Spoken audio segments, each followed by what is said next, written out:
Good morning, students. In this particular lecture, today we will discuss about the extrusion process. Extrusion process basically क्या होती है? It is the process of forcing a metal enclosed in a container to flow through the opening of a die. यानी किसी भी particular die के अंदर से किसी पर्टिकुलर मटेरियल को पास ऑन करने के लिए अगर हम उसको फोर्सफुली पास ऑन करते हैं तो इस पर्टिकुलर प्रोसेस को हम एक्सट्रूशन प्रोसेस बोलते हैं।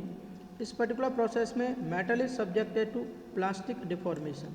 जब मेटल के ऊपर फोर्स अप्लाई किया जाता है तो मेटल प्लास्टिकली डिफॉर्म होती है। नेक्स्ट वन अगर हम यहाँ पर बात करते हैं, metal undergoes reduction and elongation during extrusion. यानी एक्सट्रूशन प्रोसेस के अंदर जो मटेरियल है उसका क्रॉस सेक्शन एरिया रिड्यूस होगा और उसके एलोंगेशंस में इंक्रीमेंट होगा। अगर हम बात करते हैं एक्सट्रूशन प्रोसेस की, this process is utilized for manufacturing rods, tubes, circular, rectangular, hexagonal and other shape both in hollow and solid form। यानी कि इस पर्टिकुलर प्रोसेस को रॉड्स है, ट्यूब्स है, circular, rectangular and other different shape के होलो और solid object बनाने के लिए यूटिलाइज किया जाता है। टाइप्स ऑफ एक्सट्रूशन, यानी एक्सट्रूशन जनरली थ्री टाइप्स का होता है। One is direct extrusion, another one is indirect extrusion, another one is the cold extrusion or impact extrusion process। if we will discuss about the direct extrusion process, तो direct extrusion process क्या होता है? it is also called as forward extrusion process। इसको हम forward extrusion process के नाम से भी जानते हैं।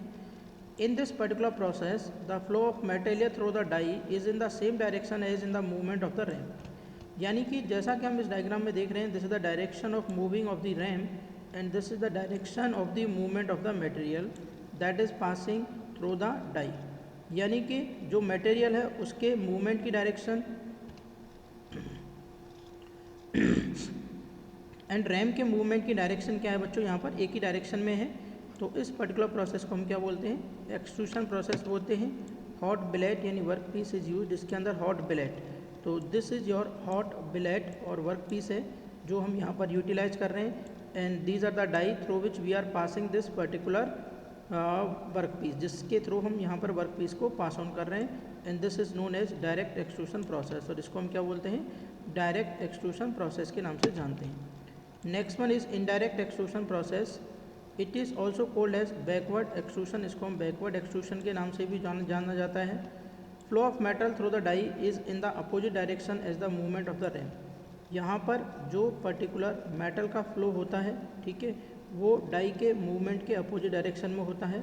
हॉट बिलेट और वर्क पीस इज यूज, इसमें हॉट बिलेट या वर्क पीस यूटिलाइज करते हैं। रैम यूज इज़ होलो, इसमें जो हम रैम यूज करते हैं वो कैसी रहती है? होलो रैम यूज करते हैं। Billet remains stationary while die is post into the billet by the hollow ram. यहाँ पर क्या होता है? जो बिलेट है वो आपकी स्टेशनरी रहती है, जबकि जो डाई है, ठीक है ना, is post into the billet by the hole ram. यहाँ पर डाई के थ्रू हम क्या करते हैं? जो भी पर्टिकुलर होल रैम है उसको यहाँ पर पुश ऑन करके बाहर निकालते हैं। Less force is required as compare to direct extrusion process.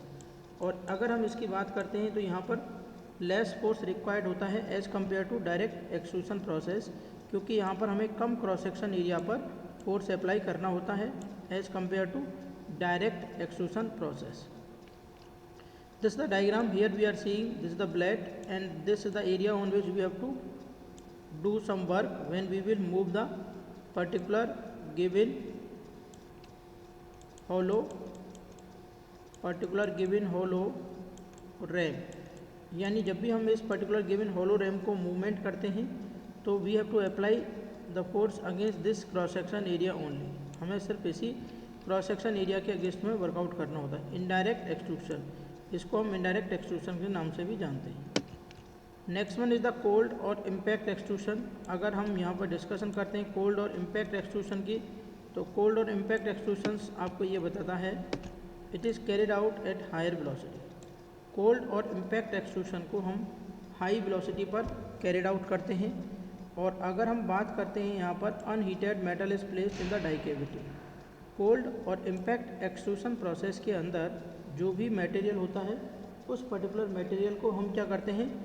Cold और अनहीटेड स्टेट में यहाँ पर पुटअप करते हैं। जैसा कि आप यहाँ पर देख रहे हैं, ये पर्टिकुलर डाई है और यहाँ पर हमने इस पर्टिकुलर ब्लैंक को प्लेस कर रखा है।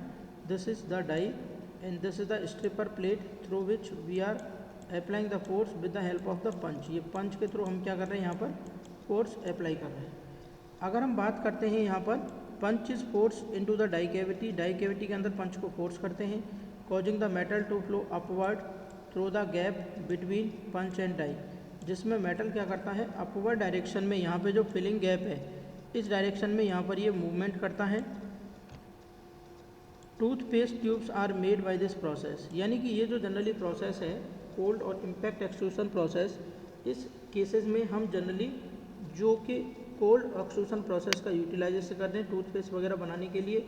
यहाँ पर हम देख रहे हैं कि ये जो पार्ट है ये इस तरीके का, जो भी हमें रिक्वायर्ड शेप का ऑब्जेक्ट था उस शेप के ऑब्जेक्ट को हम यहाँ पर गेट कर रहे हैं by the process of cold और इम्पैक्ट एक्सट्रूशन।